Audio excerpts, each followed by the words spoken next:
خدا خواهد بسم الله الرحمن الرحیم گفتیم کشت پرتافتیم دونه را شد پروردگار در کسب کار دهقان برکاتی است.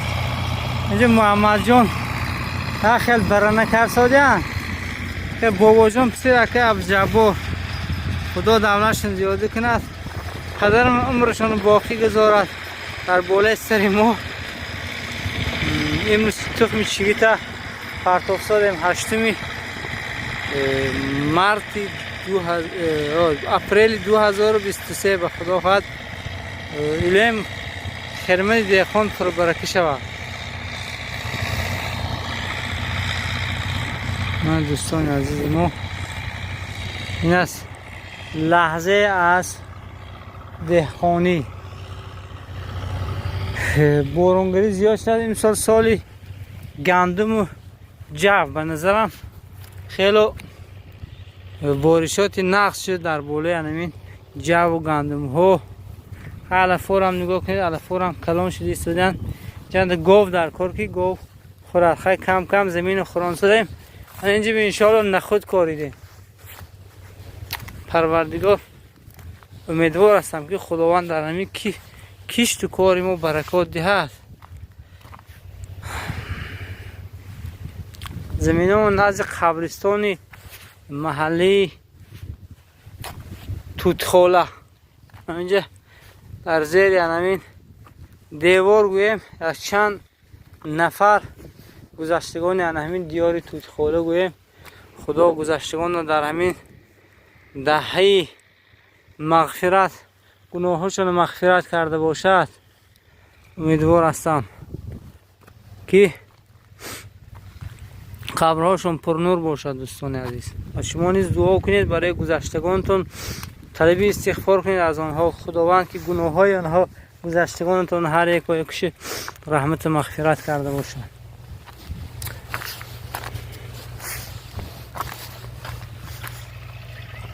مثل همیشگی اولین ماشینی که من رانده گشتیم من همین ماشین است که تقریبا 10 سال میشد خطی من هست. منتدارم از او که من عذاب نمیتید، عذابم نمیتید همین جانور.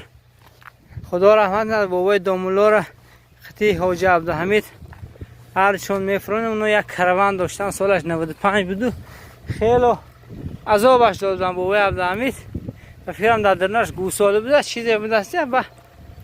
با بابا میگون که هی بابای عبدالحمید این ماشین اینی کجا ها؟ میگون با بابا عبدالحمید میگوین که این ماشین دادا اینی نمیست و میگون ها اینو که در دست فشیستا غلطیده. میگون نه که ماشینه جون سختن، اینو ماشینه جون سخت، ماشینه کاری. ببینید چقدر هوای ابرناک و اینچنین آفتابی است. همیشه در اولای وطن عزیز ما آفتاب پرفشان باشد و خرمن دهقان و خداوند برکات دهد.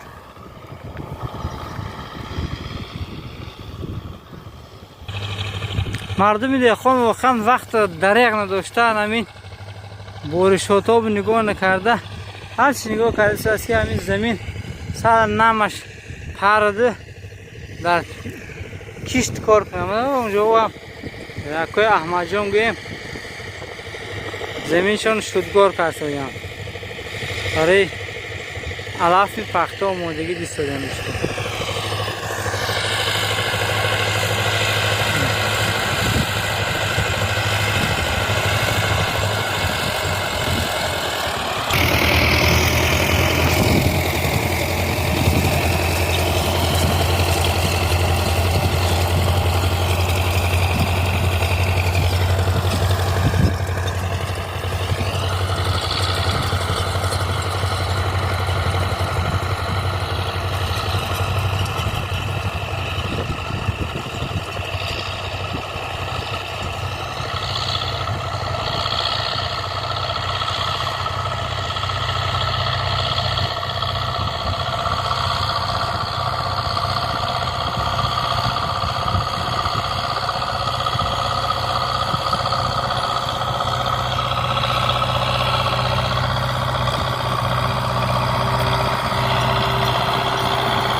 این بود دوستان برای شما از رفت کشت و کارهای بهاری، یعنی که کشتی پنبه‌دانه سال 2023 نوار کردم. خداوند دعا کنم که در خرمن دهقان برکات ده خداوند. باقی سربلند و خانه آباد باشه دوستان.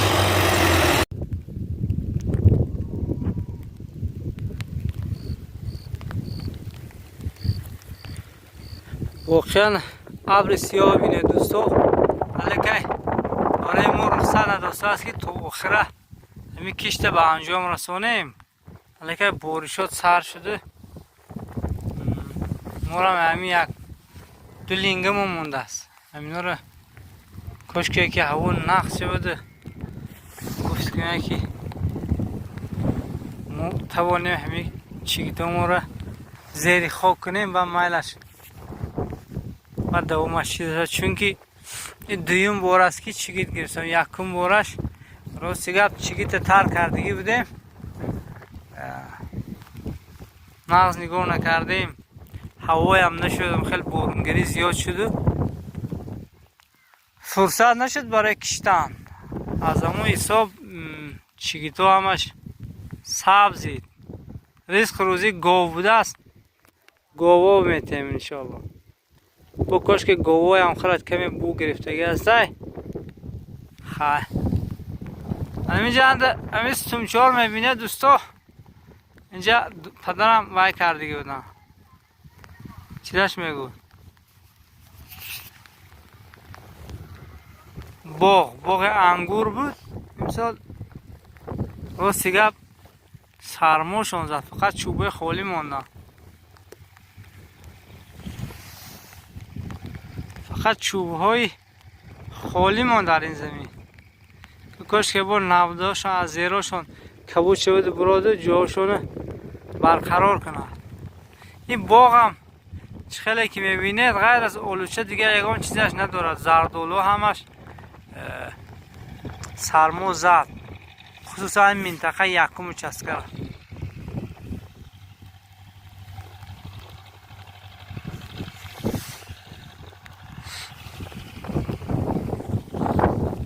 خداوند کسب کارا برکاتیت. امیدوار هستم که خدمت ما برکات بیاره، یک بهبودی برای زیست زندگانی ما میشه.